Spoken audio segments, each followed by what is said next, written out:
It's one of my favorite performance groups in Augusta, the Augusta Broadway Singers. More than 50 voices make up the theatrical ensemble, specializing in singing the music of the stage and screen.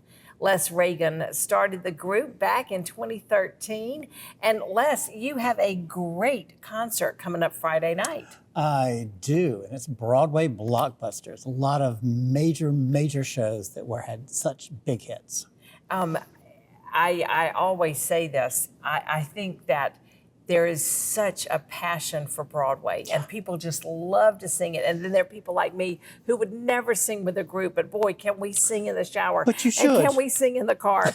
So the idea that you bring these musicals to the stage just for the singing is so fun. It is fun, and it's just a different niche in the area. There's other choral things, and then there's us.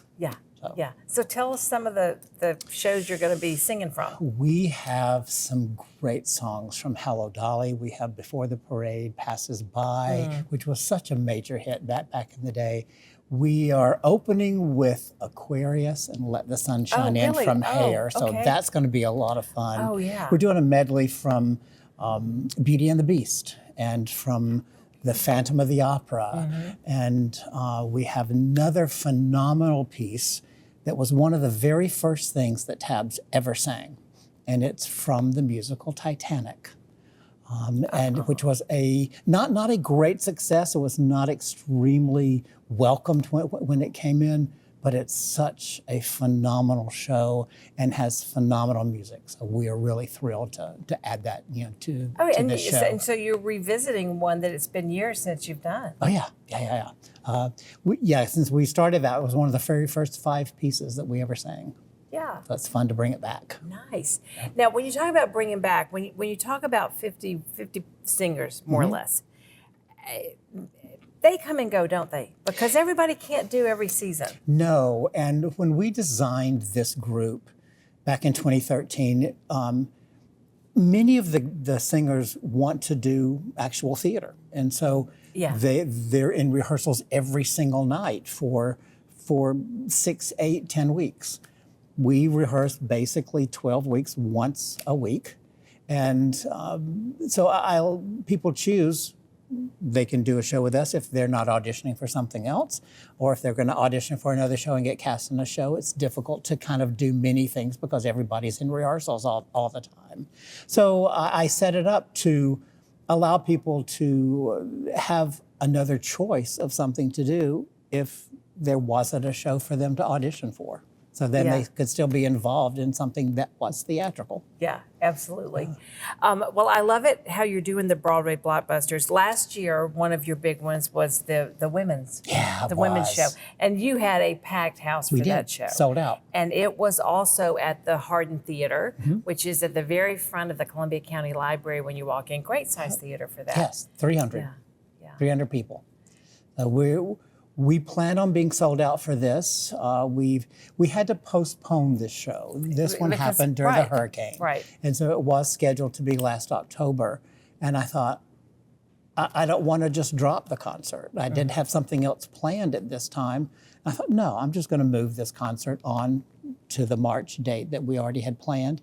And so we're excited to bring that in now. That's terrific. Any special soloists you want to share, or are those surprises? I do have a couple of guest artists that are coming in for the Phantom of the Opera medley. Yeah. Isaac Washington is coming in to play the Phantom in that, and Ashley Rivera, who has sung with us before.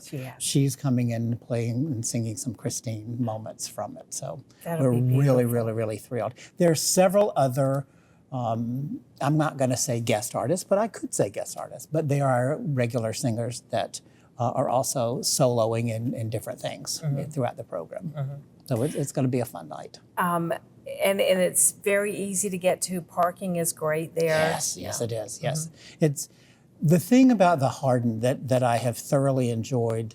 This is probably our 4th concert, I think. There, maybe, I think it's just our 4th concert. They are wonderful people to work with. They have welcomed us we have had to make some changes to stuff, and they were very open to helping us make changes and just extremely accommodating. So I love that. It's just the ease that we've had of working there. That's super. And I always ask you this, Wes, because I'm always thinking, Les, because I'm thinking somebody is out there and they're wondering, how could I be involved in TABS? Do you do auditions at a set time, or do people call you and say, hey, can I sing for you? Yeah, that's what they do. Hey, can I sing for you? Or they'll come to a concert and see me after the concert and say that they're very interested. I don't hold a regular audition. I guess I could say maybe once a year I might hold an audition, and we'll put it out on Facebook, or the biggest thing is word of mouth through the group, you know. And I might say, okay, I need more guys for this next thing that I'm planning, or I need more altos instead of sopranos, or whatever I may need. And we just get information, and people said, I'll get emails that people say they've come to the concert and loved it. How do I get involved? Well, I want you to get involved with the concert on the 28th. Here's the information for that. Thanks again, Les. Thanks so much. The Augusta Broadway Singers presents its Broadway Blockbusters concert Friday, March 28th at 7 p.m. It's at the Hardin Auditorium in Evans. Tickets are available now at tabsaugusta.com. For more information, you can call 706-831-8876. We'll be right back.